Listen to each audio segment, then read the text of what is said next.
support from NDIS is just massive.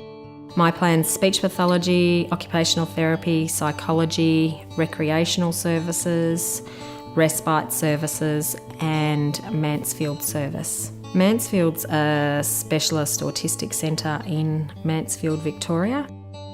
With your recreational things, I think the kids can go out there and try things that they mightn't have done. For example, Maddie does horse riding, and we certainly wouldn't be able to offer her as much if we didn't have that through NDIS.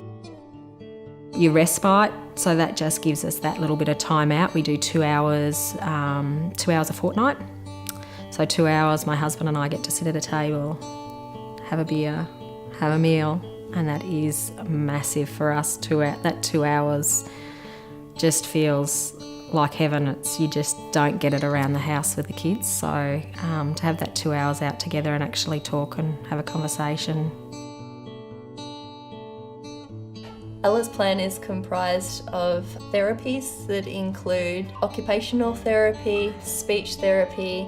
She also has psychologist appointments in there and social skills classes.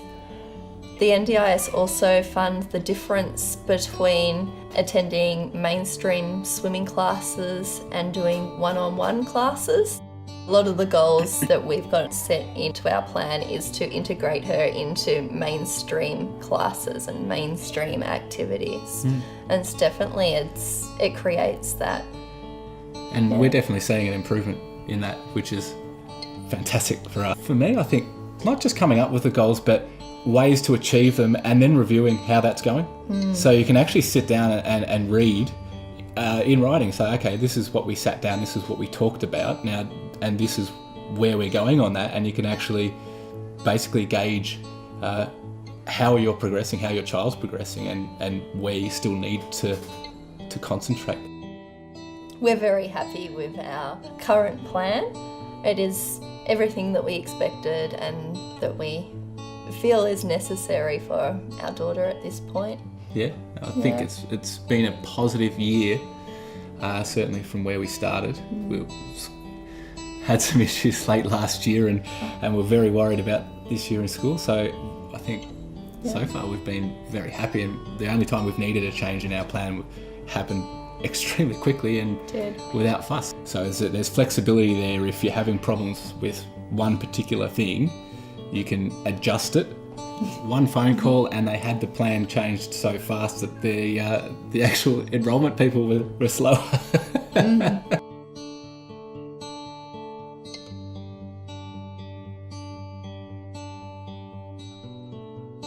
best thing about the NDIS is that comfort as a parent, knowing that that monetary part is taken care of and knowing that the service doesn't stop.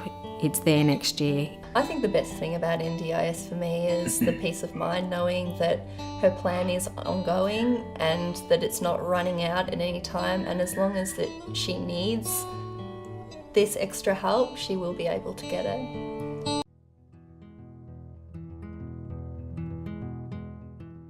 Parent pathway through the early childhood, early intervention NDIS approach. First of all, it's a family or a GP or a preschool teacher. Someone has raised a concern about a child's development. That person, whether it be the family or the doctor or the teacher, can get in contact with an access partner. As an access partner, we then meet with the family and we really unpack what the concern is, what the child is able to do, and how best we can find strategies to support that child to develop. At this point, there's a few different avenues the family can work through the approach. Some families, that direct support is enough to get their child's development on track and they don't need ongoing support. For other families, it's about finding mainstream support, so linking them in with their community health service or a private practice, or finding what's going to help support them in that short term. And for other families, they would benefit from access to the full NDIS scheme and an individualised package. So we then support that family to register with the NDIS and go through the planning process and receive their package, and then find a service provider to help them implement their package. I actually found my access partner through a parent at my children's school. She knew the challenges we were facing with my son. She told me to get in contact with them, and I filled in an intake form, and within a week I had a phone call.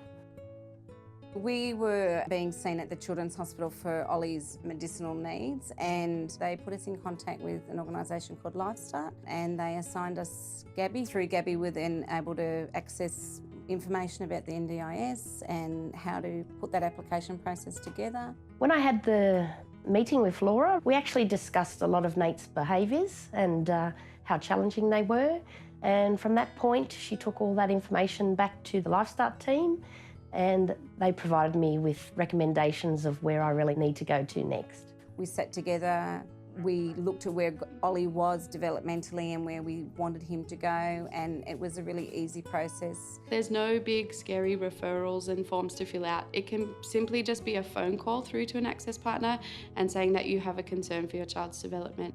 One of the fears of parents is that access takes a long time.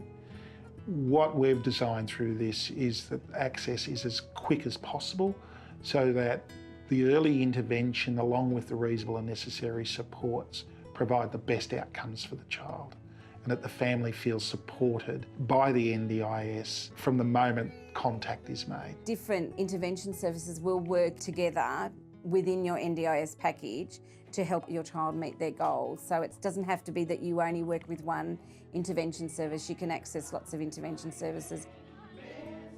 It might become a lot clearer that the child needs longer term intervention, and therefore the access partner can make a recommendation to the National Disability Insurance Agency that they move to a funded support, reasonable and necessary support plan. At the moment I'm not really sure whether my child will progress to the full NDIS plan.